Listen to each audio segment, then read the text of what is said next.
creating a brand new full game isn't easy. A new game requires new ideas to be built from scratch. Assets, mechanics, narrative concepts, animations, and a plethora of sweat, resources, and especially time to fully flesh out these ideas into a game that hopefully ends up being akin to a well-oiled, complex machine that gamers all around the world love to tinker and play with. With 3 years to make the game itself, and resources that a company like Nintendo would have on offer, Ocarina of Time would release to the public in 1996 as a lauded and extremely positively received title for the Nintendo 64. This was the ideal scenario to create a new game, but to create one that follows up on the success of one of Nintendo's most beloved games to date, now that is a mountain to climb. If you're part of a giant company like Nintendo, most resources are likely more than manageable to work with.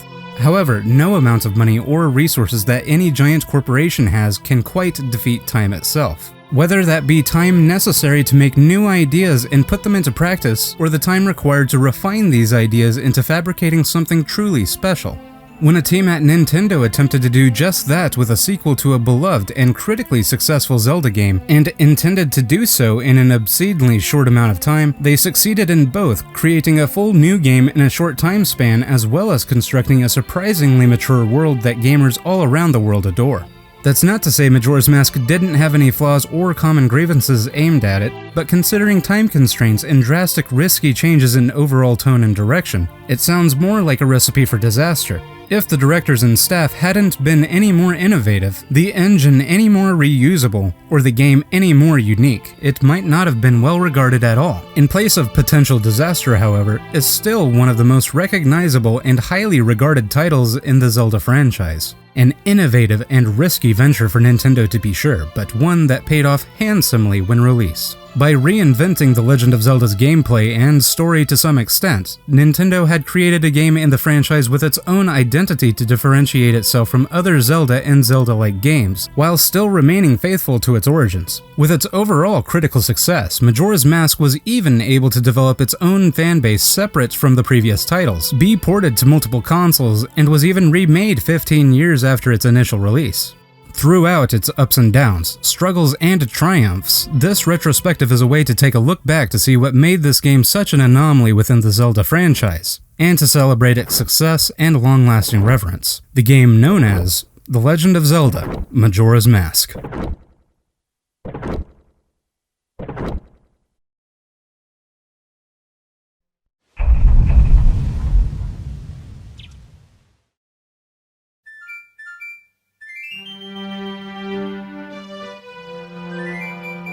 To understand where Majora's Mask came from and how it separates itself from the Zelda franchise, it becomes absolutely essential to first look at its immediate predecessor, Ocarina of Time. After directing the 1996 hit Super Mario 64, series creator Shigeru Miyamoto was now in charge of several directors as a producer and supervisor for Ocarina of Time's development. Over the course of development, many different parts of the game were handled by various directors with teams that grew over time. Eiji Aonuma was one of these directors and handled the game's dungeon design. While development on Ocarina of Time and Majora's Mask were in the mid to late 90s, Aonuma had unique ideas for what could be implemented in games since long before then. Ideas that would soon be realized more fully in Majora's Mask. He stated that while his first encounter with the franchise was in 1988, he didn't enjoy many of the combat actions or anything that required fast reflexes, but was instead more pulled in by adventure-oriented tasks such as cutting grass, lifting stones, and unlocking doors with keys. It would be many years after 1988 when Aonuma would finally get the opportunity to direct a game with more freedom and control its vision. 1996, to be precise. This was the year that a Japan-only video game in a similar style to The Legend of Zelda released with Aonuma at the helm as director. Marvelous, Another Treasure Island was the game in question, and the adventure elements are immediately apparent with its abundance in puzzles and emphasis on non-combative actions. Connected or not, it was soon after this game's release when Miyamoto instructed Aonuma to join the team to work on new Zelda titles. It was around this time when Aonuma would work on Ocarina of Time, and while his work was limited to dungeon design, adventure elements become apparent even here by looking at his work regarding events like rescuing trapped Gorons or hunting down Poe sisters. Ocarina of Time would release in 1998 as a critical success with over 7.6 million lifetime copies sold worldwide for Nintendo, and the team didn't wait long to start developing a follow-up. During the Game Developers Conference in 2004, Aonuma spoke of how, after finishing work on Ocarina of Time, Miyamoto wanted to use its engine to create a second version of the game with rearranged gameplay that was known as Zelda. After finishing work on Ocarina of Time, Mr. Miyamoto instructed us to use the Ocarina of Time engine to create Zelda, a very typical Zelda series second version with rearranged dungeon gameplay. Satisfied on his dungeon design, however, Aonuma, while hesitantly obliging to Miyamoto's request, secretly started creating new dungeon designs that weren't in Ocarina of Time. Aonuma thought it to be too limiting to only change puzzle-solving elements and eventually gathered the courage to ask Miyamoto whether he could make a new game instead. While Zelda eventually reappeared many years later as Ocarina of Time Master Quest, at the time Miyamoto accepted Aonuma's proposal and instructed the team to create a new Zelda game to make effective use of the lengthy development cycle in creating Ocarina of Time's engine. The development team was greatly reduced to about half of what was needed for Ocarina of Time, and they started discussing ideas around January 1999. Programming started on the 1st of the following February. The longer the game was being developed, however, the more Miyamoto realized more people were needed to create the game quickly. With a sizable 6 major directors working on Majora's Mask's game design and creating the foundation of the game, it was clear that Nintendo was dedicated to creating this game with passion and in a timely manner. Miyamoto had recalled many more of the original team members and ended up with around 70% of the Ocarina of Time staff. Looking back at development, Miyamoto implied that he gave all freedom to Aonuma after setting up the foundation for development.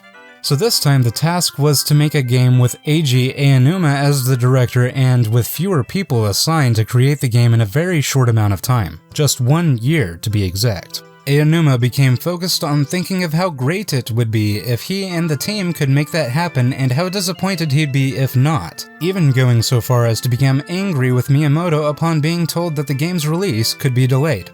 While Miyamoto may have offered to delay the game's release out of concern for the team and how much they'd pushed themselves, their exhaustion may have led to the creation of a particular cutscene in the final game. Aonuma claims of having dreamt about being chased by a Deku before being woken up screaming, and states that when he went to work the next day, Takumi Kawagawa, who was in charge of cinematic sequences for the game, showed him a cutscene for the Dekus, and Aonuma says it was exactly like what he'd seen in his dream. Alongside this example of how the hard work had taken such a toll that it had made its way in-game, there were also some references to real life from the citizens of Termina. The English screenplay writer Jason Leung stated that the development team rarely got to go home, and as a result, many characters like the Deku Scrubs talk about not being able to spend time with their wives, even implementing an inside joke with the mayor stating a phrase commonly said at the office. All of this hard work and effort would be much anticipated by Zelda fans all around the world, and much information about the game would release to the public prior to release. Majora's Mask would be first announced in mid-1999 and known as Zelda Gaiden, expected to be shown at the upcoming Space World. First seen a couple months later and still tentatively known as Zelda Gaiden, Majora's Mask was shown with actual screenshots of the game where it's unmistakably Majora's Mask, and a basic summary of what the game had in store was spoken about. The game was later shown off at Space World the same year, and much of the action speaks for itself. This was definitely different in many ways from Ocarina of Time.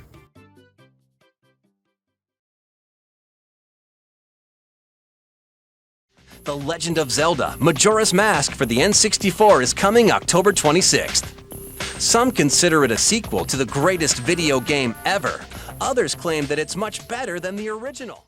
The Legend of Zelda Majora's Mask would release for Nintendo 64 on April 27, 2000 in Japan, and October and November for North America and PAL regions respectively in the same year. Subsequently ported to GameCube from 2003 to 2004, Majora's Mask would be well sold over its lifespan with over 3.36 million copies sold worldwide. After an approximate year of stressful and condensed development, the team at Nintendo had achieved the difficult feat of releasing a full new Zelda game around the time they had originally desired to. In 2000, the fans were finally able to get their hands on the game to see the result, and were likely surprised to see that this Zelda game wasn't quite like what the series had been known for previously.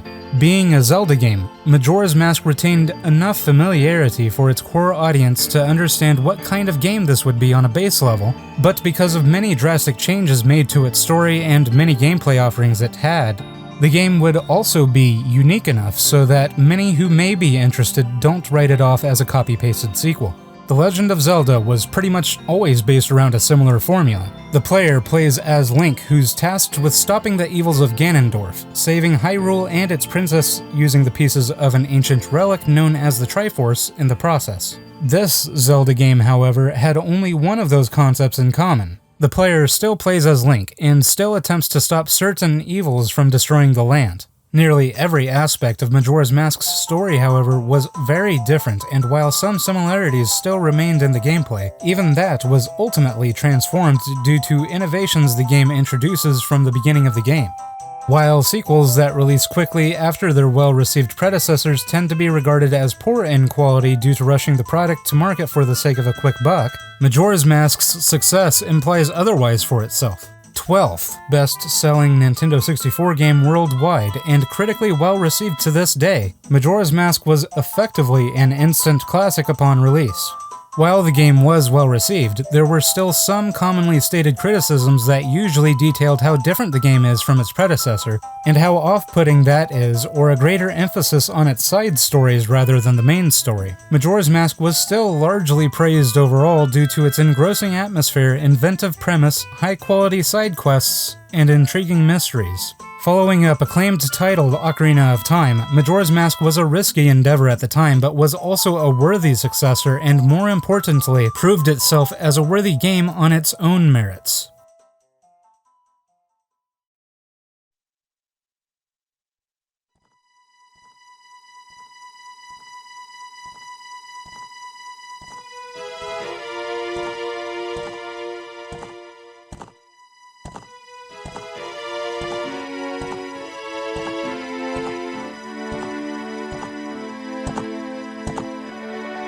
Majora's Mask follows hero of Ocarina of Time, Link, as he finds himself in a fog-filled forest on his trusty companion Epona when two fairies ambush them, causing Link to fall onto the ground. An opportunistic Skull Kid with an unusual tribal mask reveals himself and successfully steals Epona and Link's treasured and mysteriously powerful ocarina. After chasing Skull Kid into a dark cave, Link is taunted as Skull Kid casts a curse that transforms Link into a Deku Scrub.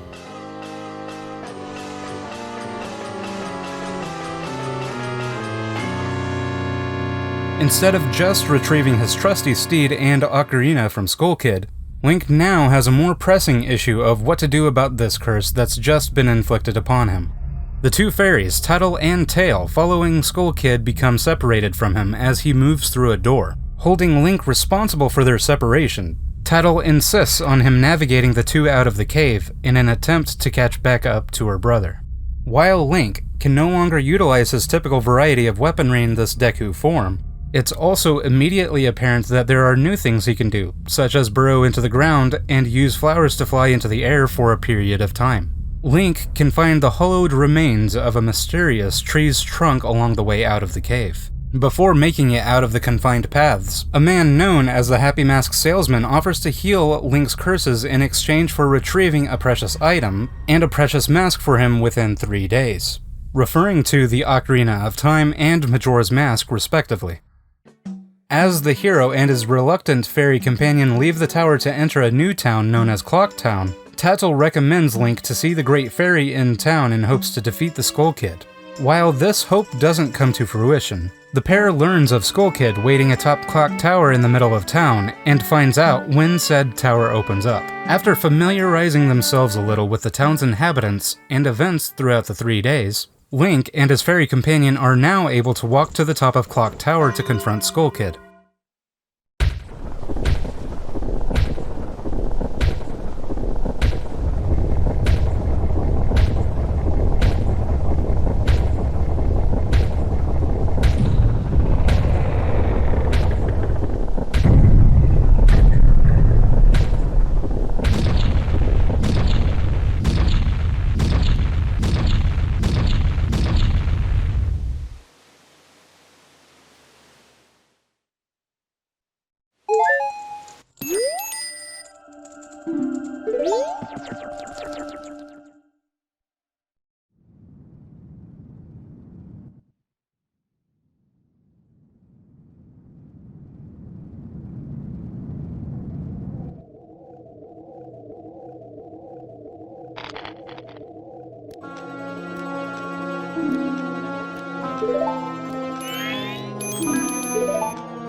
A distressed Tail mentions to his sister and Link of a swamp, mountain, ocean, canyon, and to bring the four who reside there to Clock Tower before being promptly smacked away by Skull Kid, who proceeds to use the mask's power and accelerate the moon's speed to collide into Termina. Unable to fight Skull Kid or the moon, Link instead manages to acquire the Ocarina of Time from his hands by using the Deku form's powers.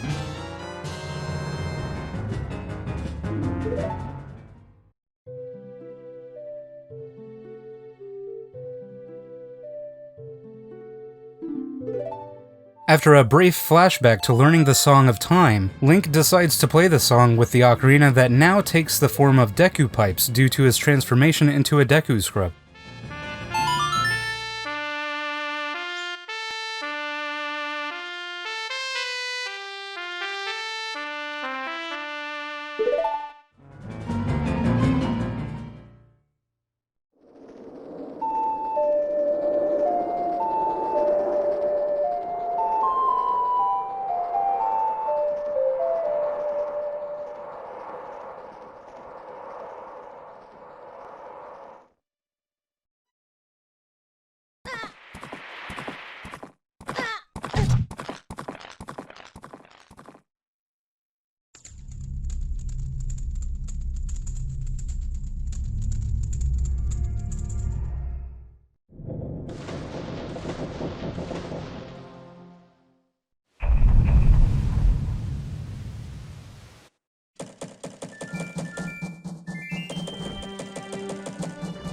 The Song of Time takes Link and Tattle backwards through time to 3 days prior with their memories intact, and the ocarina in Link's possession.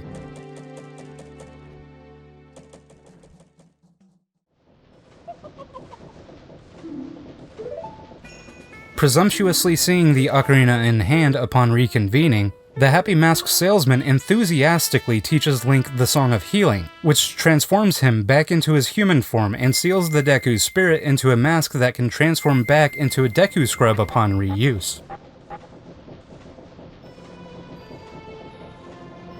The Happy Mask salesman soon thereafter realizes that Link had only acquired one of the 2 precious items he asked for and panics. He then more thoroughly explains how powerful and evil the mask is, reiterating how necessary it is to retrieve the mask. With this information at hand, Link and Tattle must now find a way to defeat the Skull Kid and retrieve his mask. Aware of what will happen at the end of the next 3 days if left unchecked, and with the power to now go back in time when needed, Link and Tattle set out to save Termina.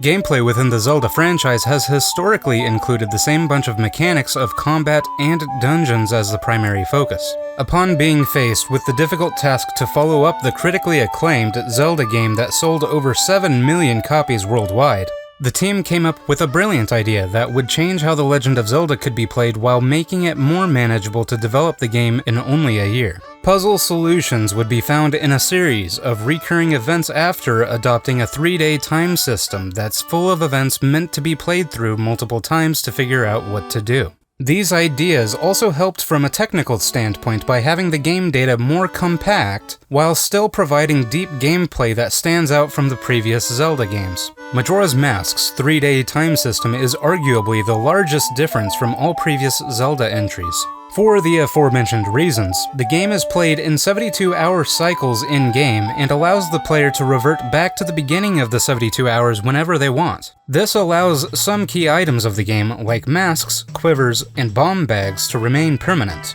while others are reset completely. Aonuma himself stated that losing certain items when you travel through time, while seemingly unreasonable, is actually the result of many delicate modifications to make the game work. Initially, this 3-day cycle was actually originally planned to be a repeated 7 days. Something didn't quite feel right, however, as Aonuma felt the game might drag on a bit too long to go from the beginning of the week all the way to the end of it. A full week would likely end up with too much for a player to need to remember for the in-game events, and the team wouldn't have been able to make the game so quickly with so many in-game days to develop for. After deciding upon the 3-day cycle, many events only occur in a specific time frame for Link to see or take part in.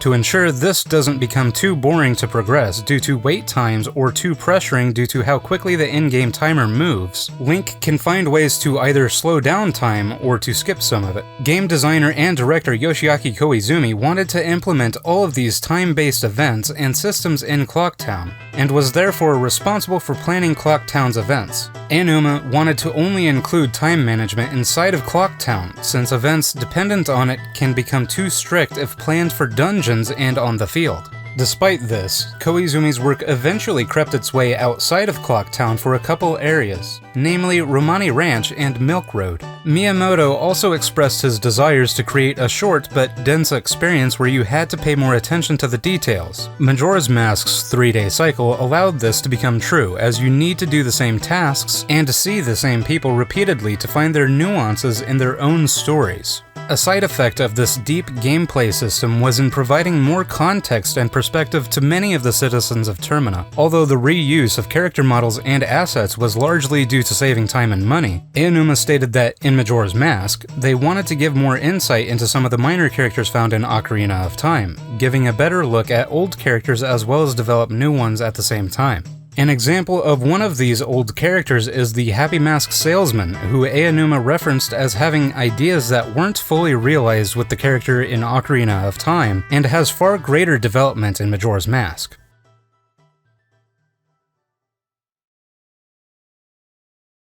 Clueless on what to do after their encounter with Skull Kid and rambling to Link, Tatl eventually comes to the conclusion they should go to the areas that her brother informed them of: swamp, mountains, ocean, and canyon, starting with the swamp. As Link makes his journey to the swamp south of town, Tatl recognizes a tree and reminisces of a time when Skull Kid and the two fairies became friends and played around gleefully before he put on Majora's Mask.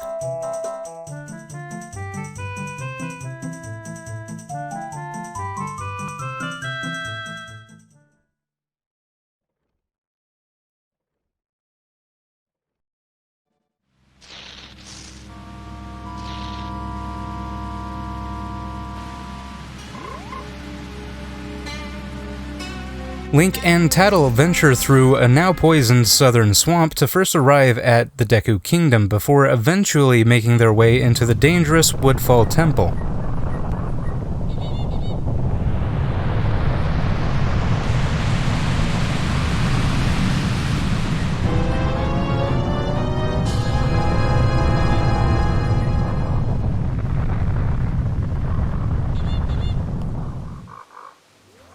It's here where Link defeats the temple's boss, Odolwa, removing the poison from the swamp and freeing the guardian giant of Woodfall in the process.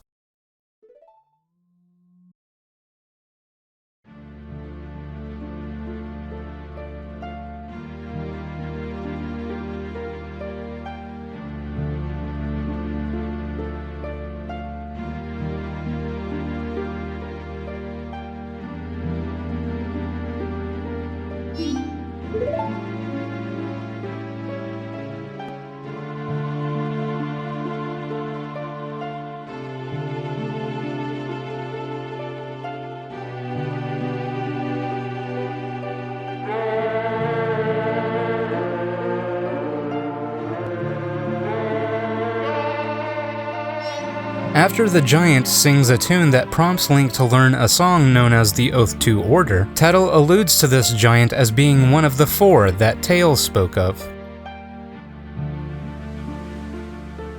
Continuing on their journey through the Snowhead region, a mysterious owl tells Link that the Goron's land here is doomed to become a land where no living thing can survive. Soon thereafter, Link meets a Goron warrior spirit, Darmani III, who turns out to be a renowned Goron hero. After playing the Song of Healing to heal the Goron spirit's sorrows, Link obtains the Goron mask that transforms Link into a Goron. Link and Tattle successfully travel to Snowhead Temple, and after a hard-fought battle with the temple's boss, Got, suppress the land's extreme conditions and free the second giant. The area that Tail mentioned to be after the mountains was Ocean, but the only possible area that meets this description, Great Bay, has barriers that Link is unable to overcome by himself. Traveling throughout the land of Termina, Link eventually finds a ranch nearby where a little girl and her sister reside.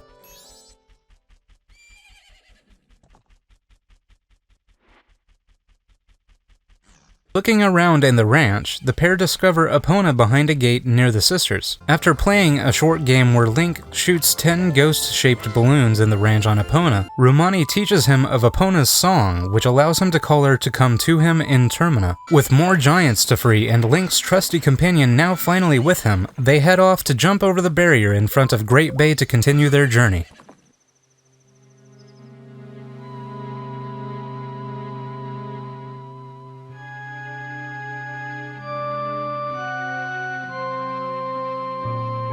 After arriving to Great Bay's beach, Link pushes a near-death Zora, Mikau, to shore before hearing about his story. Mikau tells of himself as a guitarist and the troubles surrounding the singer of their band before collapsing. Link then plays the Song of Healing to capture his spirit in a Zora mask, which can yet again be used to transform, this time into a Zora. After fulfilling Mikau's request to soothe the troubles of the band's singer, Link is now able to travel by giant turtle to Great Bay Temple. Link navigates the more intricate network of pipes in Great Bay Temple to find and battle the boss, Georg, underwater and free the third of 4 giants. As Link attempts to travel east towards Icona Canyon, he instead finds a mysterious Poe collector who only summons a tree out of the ground for Link to proceed if he sees Link with a particular mask of the leader of ninjas. After successfully entering Icona Canyon this way and battling through all kinds of undead enemies in the ancient castle of Icona, Link learns from the undead king of Icona Kingdom about the Skull Kid thrusting open the doors of Stone Tower, unleashing winds of darkness throughout the land. From here, Link travels to Stone Tower and its subsequent temple to eventually defeat its evil boss, Twin Mold, bringing peace to the land's undead and spirits and freeing the final giant.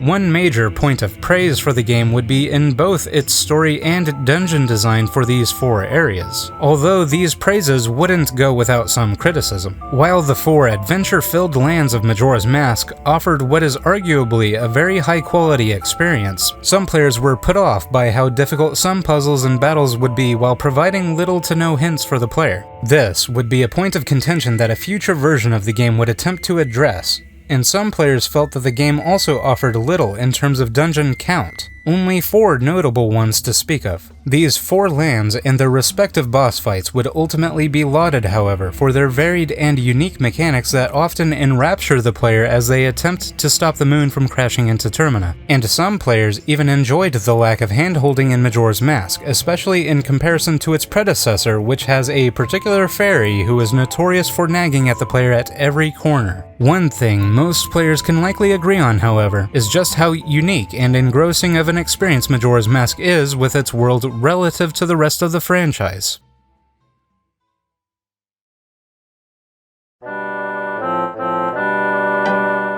Basic gameplay for Majora's Mask consists of quite a few mechanics overall. As for mechanics independent of combat, walking, running, limited jumping, which now includes new animations, are a key part of Majora's Mask's basic gameplay. One major aspect of combat is Link's use of sword and shield in many different possible combinations for both blocking damage as well as dishing it out via thrusts, slashes, and spin attacks. There's also a variety of weaponry and items that Link finds and must use to progress both combat encounters and puzzles. This facet of the game is largely identical to its predecessor running on the same engine. One aspect where Majora's Mask's gameplay is vastly different, however, is in its use of masks. While masks in Ocarina of Time are limited to a side quest and offer no meaningful benefits from a gameplay standpoint, they are unquestionably vital to both the gameplay and overall story story in Majora's Mask. All 24 masks in the game provide some benefit to the gameplay, and some go as far as to transform it, along with Link himself in appearing almost completely different, touches of green being the only consistency to his look.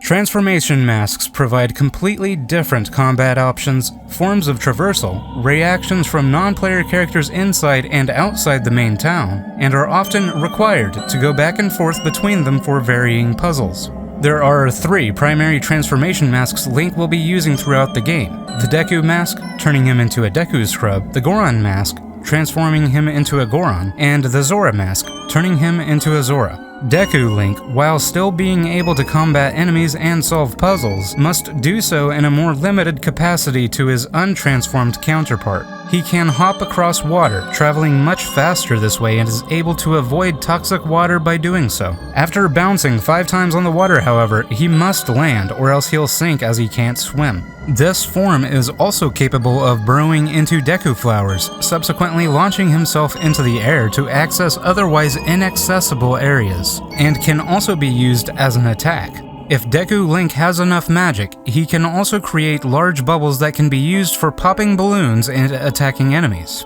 Contrasting greatly with Deku Link, Goron Link's abilities are based on his physical prowess. His Goron Punch is a powerful blow that can be followed up by an uppercut and a full body blow after that. Goron Link can also curl into a ball and slam into the ground with incredible force.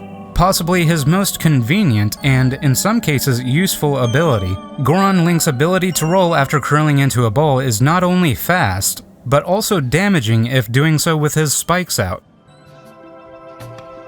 Like Goron Link, Zora Link can perform a combative combo as well, but also has some versatility to use his fins as boomerangs. As the Zoras are well known as aquatic swimmers, Zora Link is no different in this regard and can swim very quickly underwater.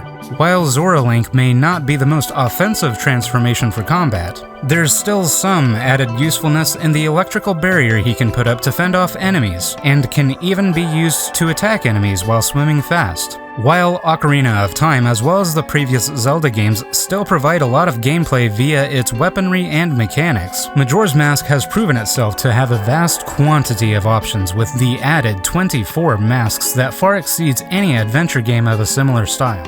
Even though the transformation masks can feel over or underutilized relative to each other at times, there's still a lot of benefit and utility to be had with each of these masks if you're wanting to beat the game.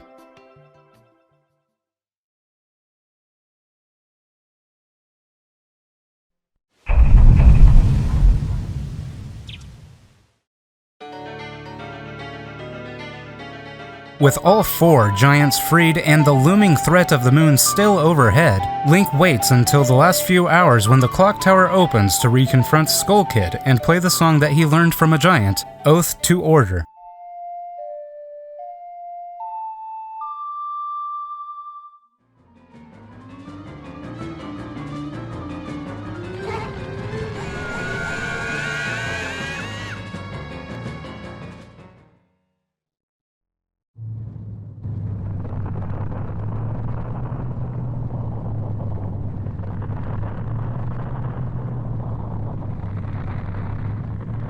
From this, the 4 giants are summoned together to stop the moon's descent upon Termina.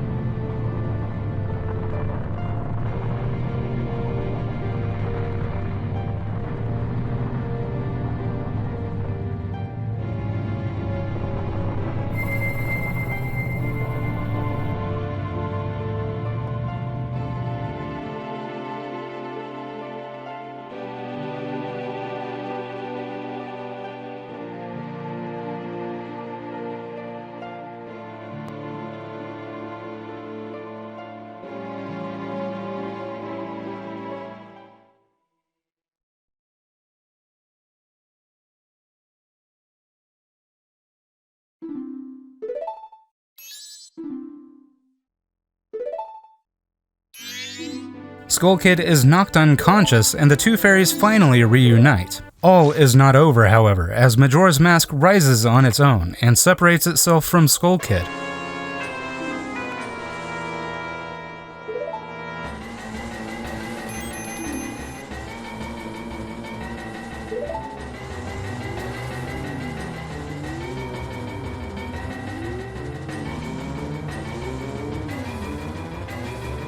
creating a stream of some sort. Skull Kid goes up and into the moon, taking control of it in an attempt to consume everything. Link and Tatl follow Skull Kid through the stream and find themselves in a land with a tranquil appearance, and kids dancing around a tree in the middle. Link speaks to the child with Majora's Mask and is transported elsewhere unknown, where the final battle takes place with the mask.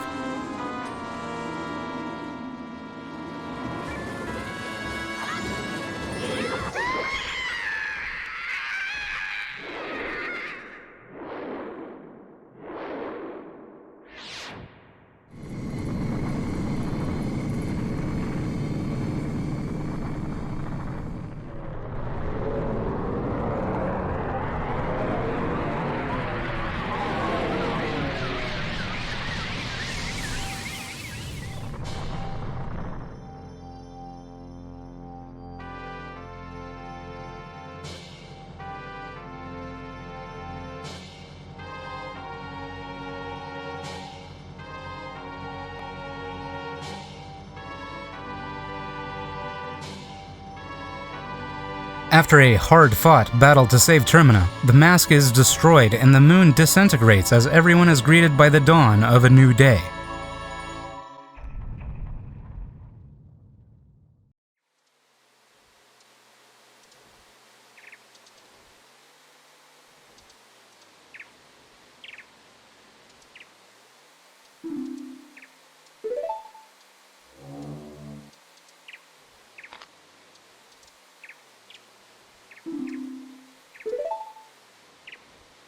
Skull Kid trembles after confronting the four giants, realizing they remembered him and still thought of him as a friend.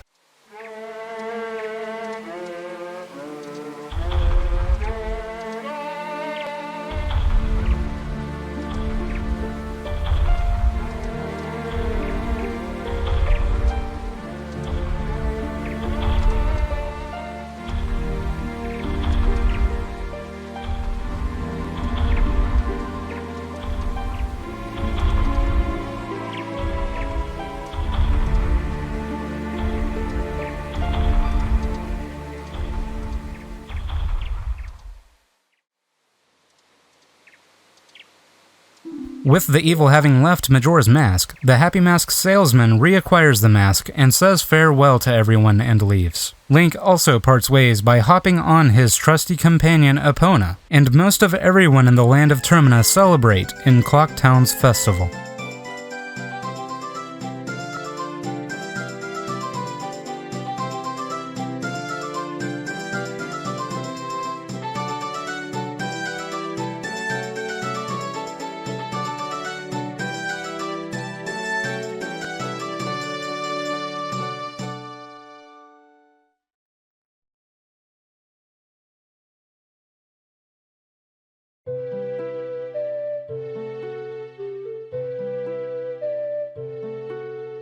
Disconnected from the main stories for Giants and Majora's Mask are all kinds of stories to explore and take part in. While most games use secondary quests as a way to fill in some gaps and pad on time to the game, Majora's Mask takes the time and effort to more fully explore its cohesive subplots.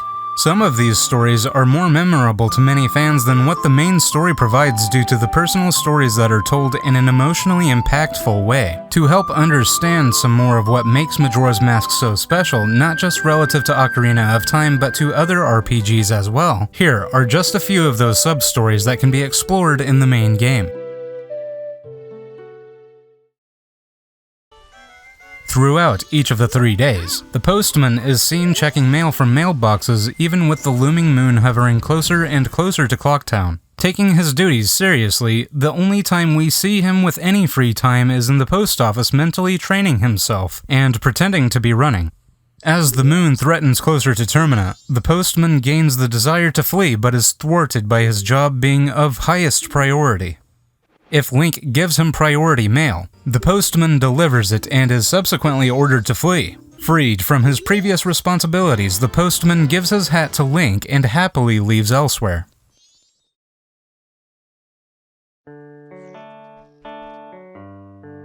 In the ranch where Link must find his beloved companion Epona, resides two sisters, Romani and Cremia.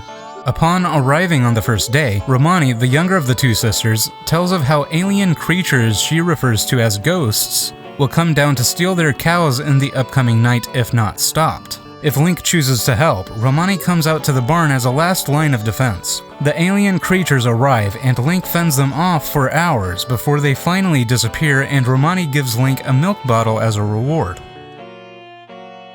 In the evening on the next day, a lonely Cremia invites Link to join her on a trip back to Clocktown.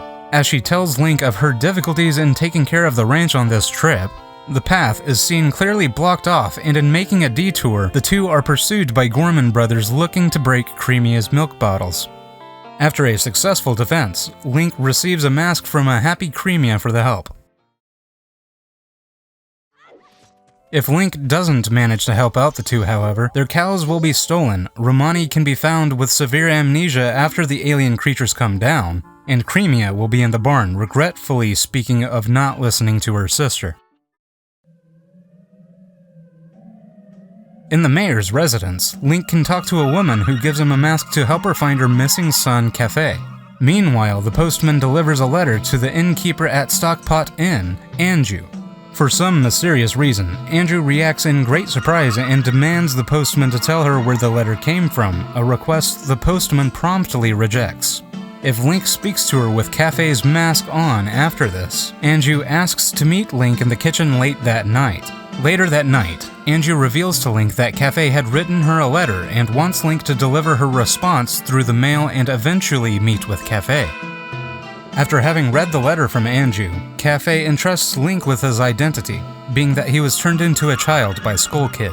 He further reveals that he promised to greet Anju only by bringing a ceremonial wedding mask, one that was stolen by a prancing man named Sakon. Cafe further shows his trust to Link by requesting him to give Anju a pendant of memories. After delivering said pendant, Anju decides to simply wait for Cafe as she believes in his return. Link and Cafe wait for the thief to return in Icona Canyon to follow him inside and retrieve the sun mask for Cafe's wedding.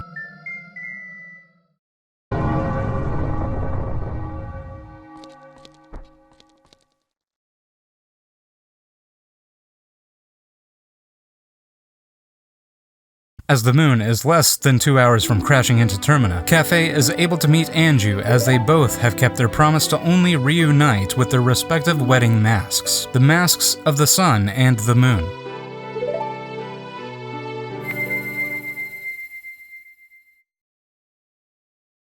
Whether it be serendipity or something else, this revered quest was apparently inspired by a real-life event around the time the game was being developed. Upon attending a wedding of a staff member soon before North Korea launched Taepodong missiles, Aonuma thought of it as strange to go to a wedding in a situation when missiles may fall down that day. As the conversation progressed, someone noted how it could fit in the game of Majora's Mask, which is instead being threatened by a moon. It was this inspiration that eventually manifested into the Anju and Cafe side quest found in the game today. In 2000, Eiji Aonuma responded to a question of whether the team intentionally made Majora's Mask scary, and he states that their primary goal was to present something that's very mysterious instead of scary. Maybe in the process of attempting to create a mysterious atmosphere for many of the characters, came a realistic nuance that's surprisingly mature for a franchise like The Legend of Zelda. As heartwarming as many of these quests and events in Termina can be to conclude, Majora's Mask is unique in the Zelda franchise as arguably being the first title in the series that's willing to be quite dark in the stories it tells. Whether it be a dedicated postman panicking at the end of the world, two sisters who can no longer live out their lives normally due to severe trauma, or a couple destined to be wed, unable to reunite, the player gets to see what happens to people in a troubled and sometimes tragic world repeatedly until they're finally able to solve these problems with them. But even when the credits roll with all side quests completed, not all damage can be undone.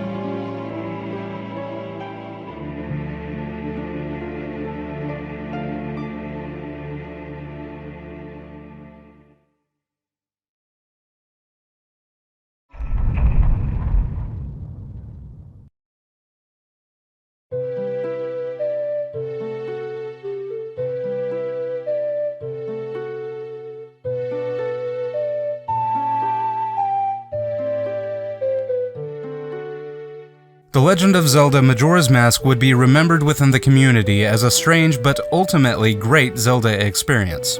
The game would be re-released to GameCube in 2003 and 2004, and remade for the 3DS many years later in 2015. While the former would be laggier than the original release, and the latter having made major changes that are questionable to the community to this day, they still offer a serviceable experience for Nintendo's ambitious sequel if you're not too hung up on the details. In retrospect, Aonuma seems to have wanted Majora's Mask to be less challenging since, in an Iwata Asks interview, he speaks of the game seemingly ashamed at how many things in the game are without hints and may not be discovered by many players. In the very same interview, Aonuma stated that he didn't want the game to become easier for the 3DS release, giving the bosses as an example of intended challenge, but satisfaction from finally defeating them. However, the 3DS release did have bosses changed by adding weaknesses and narrowly focused ways to defeat them sometimes. A few other changes were made with a similar story. A mechanic is changed to be made simpler, but also easier and arguably less satisfying at the same time. Fan reception to these changes seemed mixed, with some stating that the content of the game is diluted, less unique, less challenging, and therefore less satisfying. On the other hand, many fans embraced these changes because there were many quality of life changes, and the less challenging aspects of the game may have not been a big concern to them in the first place. Ultimately, the 3DS version would see commercial success with over 2 million copies sold worldwide, with 8 and above for its reviews. After Majora's Mask's release came an even more realistic-looking depiction as an adult Link fights against Ganondorf with better technology showcasing the more realistic models. From the already much darker Majora's Mask to this demo, fans were expecting to see more realistic and more mature depictions of The Legend of Zelda, since Nintendo had shown through Majora's Mask that they were plenty capable of doing so. While the next major release in the series, Wind Waker, wouldn't be what fans expected, a darker and more realistic-looking Zelda game would eventually release in the form of Twilight Princess in November of 2006. This would arguably be the last Zelda game, however, that featured a dark atmosphere to engross the player, as Nintendo's next major Zelda games would feature another, almost cartoony art style. Later on, the 3DS games would also change to an even brighter atmosphere, and the latest release, Breath of the Wild, officially makes it over a 10-year period without any major releases with a somber atmosphere. While there's nothing wrong about this in and of itself, many dedicated fans yearn for an atmosphere that's easy to become enveloped in, that's more mature and deals with topics that are difficult to respectfully depict to an audience, many of whom may be young. While the Zelda franchise will likely not return to a darkly mature tone as what Majora's Mask depicted anytime soon, the fans can hopefully rejoice in the fact that it, unlike many other direct sequels with a tight development schedule, actually exists as a full, well-made game. One that's unique in all kinds of ways that few other games have dared to attempt to be. It may even be the most special of Nintendo's vast catalog, and hopefully I've shown you some of the reasons why. Thanks for watching.